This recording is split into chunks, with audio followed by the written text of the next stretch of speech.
So this lesson is on two very, very small, very easy concepts. But I think as we've kind of seen in the past, sometimes when things are really easy, they don't stick with us as well. So not to be overlooked, but extremely simple. So we're going to talk about the MVTI and the second fundamental theorem of calculus. We covered the MVT in derivatives. And so now we're going to take that and apply it to integrals. MVT is the mean value theorem. So this is the mean value theorem for integration. The most important aspect of the MVTI is that it enables you to find an average value. And guys, those are the words that you need to focus on, average value, because those are the words in the question. They're going to help you know that this is what you're supposed to do. You're finding the average value, not the average rate of change, but the average value of a function. This is not a slope kind of a thing. The AP exam will flat out ask you to find the average value of a function, which is just its way of testing your knowledge of the MVTI. All right, so here we go. If f of x is continuous on a closed interval from a to b, then at some point c, somewhere in that interval, the following is true. So this is the derivative, which now we know is the area under the curve, is f of c, which would be the height, times b minus a, which is your width. And we know that from the fundamental theorem of calculus, that's what we can do with derivatives.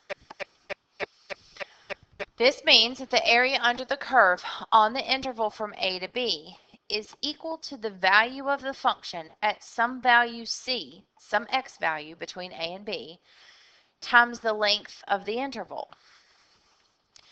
Okay, so let's look at this. If I'm looking at the area from a to b, it equals, or the average of that area, or the integration is going to be f of c, which would be the height, times b minus a, which is the width of that rectangle. And again, we'd have some overs and some unders. But if we take this formula and solve it for f of c,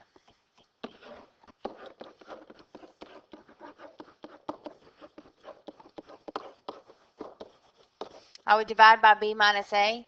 So what I'm going to do is put a 1 over b minus a.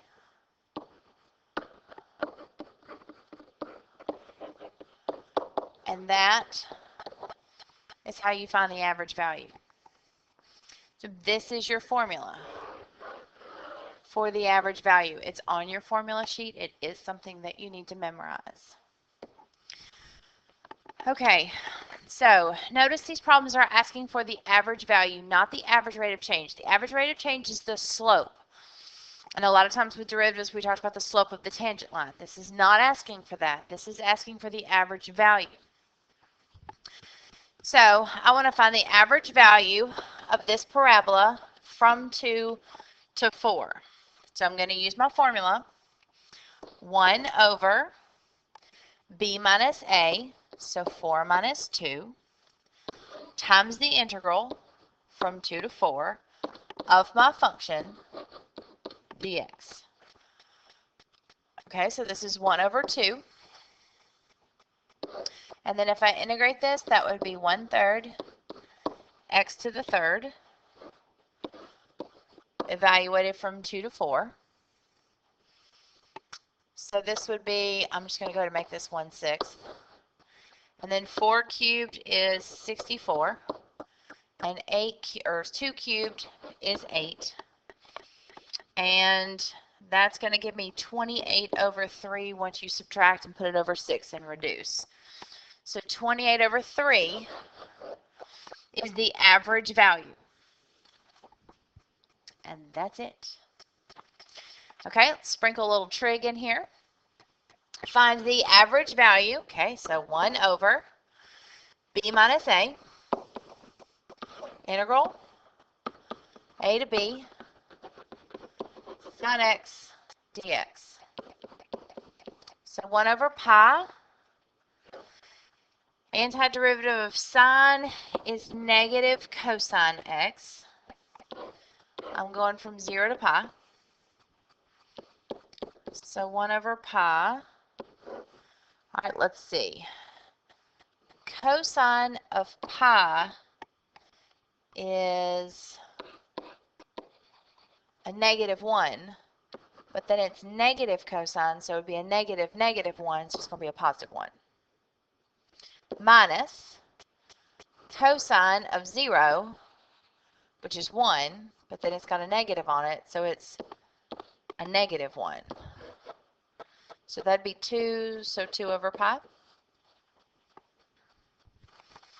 If you're waiting for it to get more difficult, it really doesn't. Okay, number 3, the average value. So 1 over b minus a to b. I'm going to go ahead and write it like that. So 1/2, 1 over negative 1, x negative 1, and I'm going from 1 to 3. So negative 1/2. Plug in a 3. 3 to the negative 1 would be 1/3. Minus 1 to the negative 1 would just be a 1. That'd be a negative 1/2 times a negative 2/3, which would be a positive 1/3.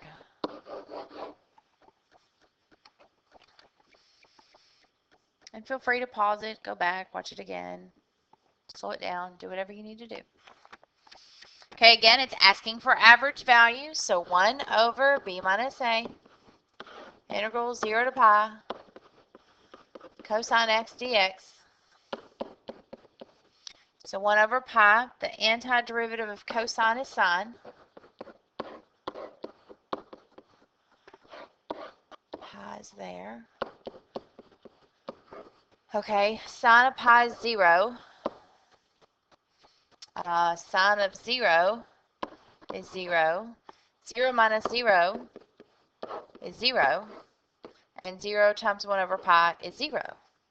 Okay, now this one let's think about for just a second. Think about why this area is 0. If I were to graph cosine from 0 to pi, so there's cosine, that goes all the way to 2 pi. So pi is here. So I'm looking at the interval from 0 to pi, and I'm looking at the area. That's half a hump above sea level and half a hump below sea level. So it makes sense that if you found the average value of that, it would be a 0 because the two areas would just cancel each other out. Okay, well that's it for MVTI. Super easy, just know the formula. Okay. Well, we learned about the first fundamental theorem of calculus, and that's just definite integration. So you know that the antiderivative of f of x and the function is always lowercase f of x. Capitalized is the integral. So I've already taken the antiderivative of the function f, and I've got capital F. And it's just that integral or integration function evaluated at b minus it evaluated at a. That's the first fundamental theorem of calculus. The second fundamental theorem of calculus is sort of like using a derivative and an antiderivative that are going to cancel each other out. So again, lowercase f of x is your function. We have to be continuous. The derivative of the function of this thing is this. Okay, now let's look. The derivative of the integral, because remember capital F is the integral, is the same thing as d something dx, and the something is the integral because that's what f is. That's all this piece right here, the integral. Okay. Well, if you're taking, it's sort of like when you add and subtract and they cancel each other out, or you square root, you square it, and they cancel each other out. if you're taking the derivative of the antiderivative, they really just cancel each other out and leave you back with the original function.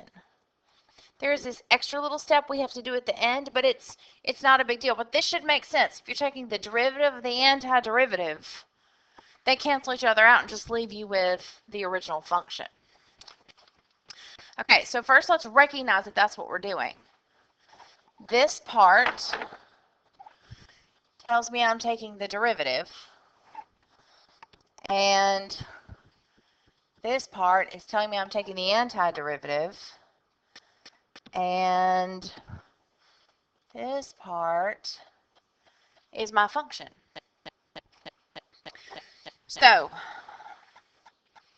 all you have to do is bring down your original function, but notice this is in terms of x and this is in terms of t.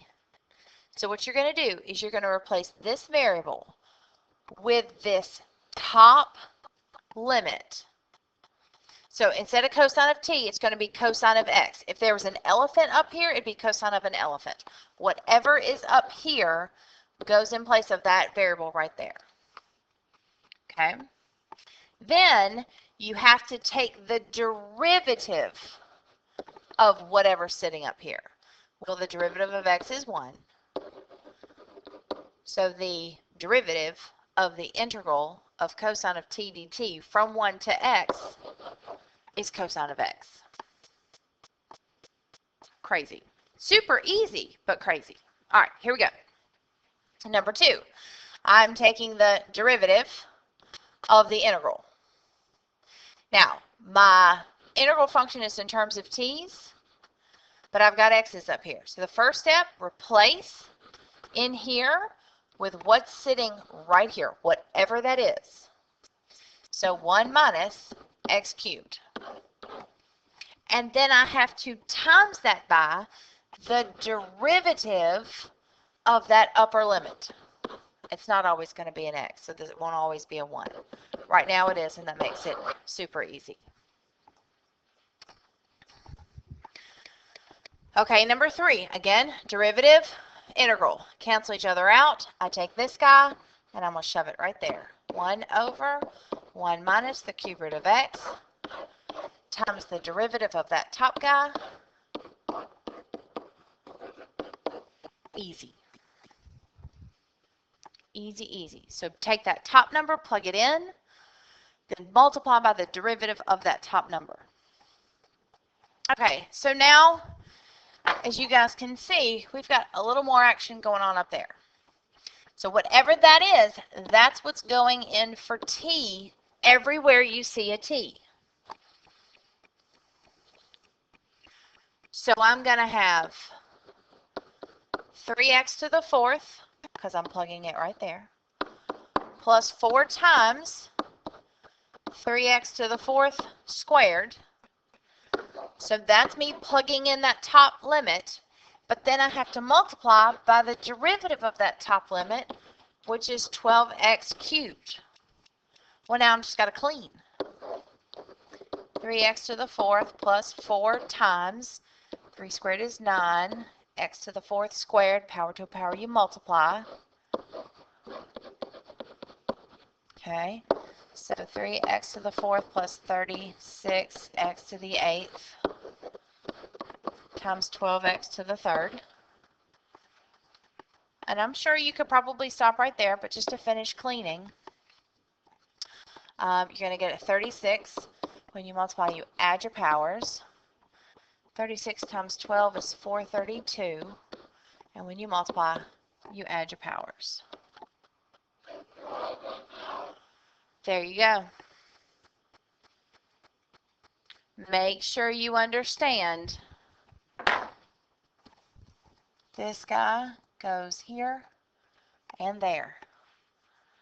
Then you clean and you multiply by the derivative of that guy on the end. And then you just clean up.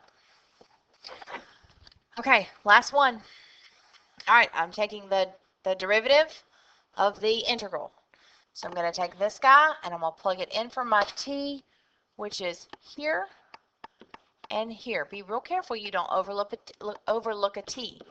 So I have x squared over sine of x squared, we'll put that in parentheses, times the derivative of that guy, and then I'm just going to clean, that's over 1, so that'd be 2x cubed over sine of x squared.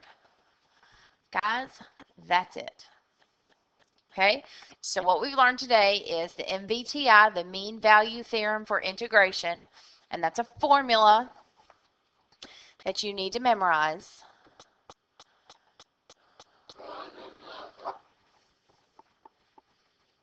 And then we learned the second fundamental theorem of calculus about how a derivative and an integral cancel each other out. You just take this top, plug it in for your t's, but then don't forget to multiply by the derivative of the top. And that's it.